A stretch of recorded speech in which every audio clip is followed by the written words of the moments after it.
बॉलीवुड में सफलता की डगर बहुत मुश्किल है। यहाँ पर कदम कदम पर फिसलन है। जो संभल गया वो आगे तक गया और जो यहाँ की चिकनाहट में फिसल गया वो या तो खाई में गिरा या कुएं में। कई सारे कलाकार ऐसे रहे जिनका अंत इंडस्ट्री में ऐसा रहा जिसे सुनकर रोंगटे खड़े हो जाते हैं। ऐसी ही दर्दनाक कहानी है हमराज फिल्म की एक्ट्रेस विमी की। विमी उन हीरोइनों में से एक थी जिन्होंने 60 और 70 के दशक में फिल्मी पर्दे पर राज किया। उनकी खूबसूरती और अदाओं का हर कोई दीवाना था। विमी को बॉलीवुड में सक्सेस पाने के लिए ज्यादा इंतजार और ज्यादा मेहनत नहीं करनी पड़ी। वो आई और इंडस्ट्री में छा गई। एक्ट्रेस की पहली फिल्म हमराज थी। इस फिल्म में उनके अपोजिट सुनील दत्त और राजकुमार जैसे बड़े एक्ट्रेस नजर आए। फिल्म ने फैंस का दिल जीता और विमी ने रातों रात शोहरत हासिल कर ली। लेकिन जितनी जल्दी वो अर्श पर पहुंची उतनी ही जल्दी वो फर्श पर भी आ गिरी, और ऐसा गिरी कि फिर कभी उठ ना सकी। विमी के पति उन्हें काफी प्रताड़ित करते थे, ऐसा कहा जाता है। यहाँ तक कि विमी को कौन सी फिल्म करनी चाहिए या नहीं करनी चाहिए ये सब विमी के पति तय करते थे। पति की वजह से उनका स्टारडम कम होने लगा। इससे तंग आकर विमी अपने पति से अलग हो गई, लेकिन पति की वजह से उनकी जो छवि धूमिल हुई थी उससे उनके करियर पर काफी बुरा असर पड़ा। वो फरेब के दलदल में धंसती चली गई और अपनों ने ही उन्हें कहीं का नहीं छोड़ा। कहा जाता है कि अपनी पहली ही फिल्म की सफलता विमी के सिर चढ़कर बोलने लगी थी। फिल्म मेकर उनसे कतराने लगे थे और विमी की फिल्में मिलना बंद हो गई थी उनको, जिसकी वजह से विमी को ना कोई इमोशनल सपोर्ट मिल पाया और ना ही प्रोफेशनल। काम ना मिलने की वजह से विमी आर्थिक तंगी का शिकार हो गई। लेकिन इससे भी बुरा तो तब हुआ जब विमी ने कई प्रोड्यूसरों से आर्थिक मदद मांगी और सभी ने इनकार कर दिया। इसके बाद तो विमी की माली हालत और बुरी होती चली गई।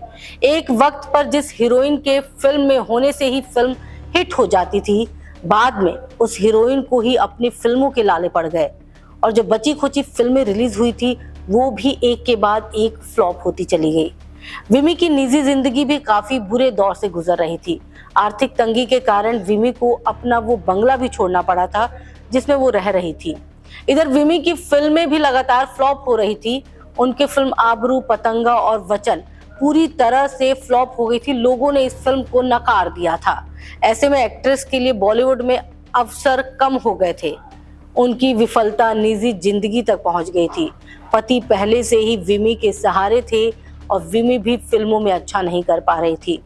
उनके बुरे दिन की शुरुआत हो चुकी थी।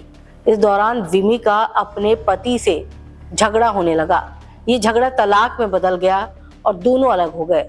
लेकिन अभी विमी के जीवन में इससे भी बदतर दिन आने बाकी थे। उनके जीवन में एक और शख्स की एंट्री हुई, फिल्म प्रोड्यूसर जॉली। जॉली के साथ जुड़ना विमी के जीवन की सबसे बड़ी भूल साबित हुई। जॉली शराबी था, उसने विमी को भी शराब की लत लगवा दी और विमी दिन रात शराब के नशे में रहने लगी।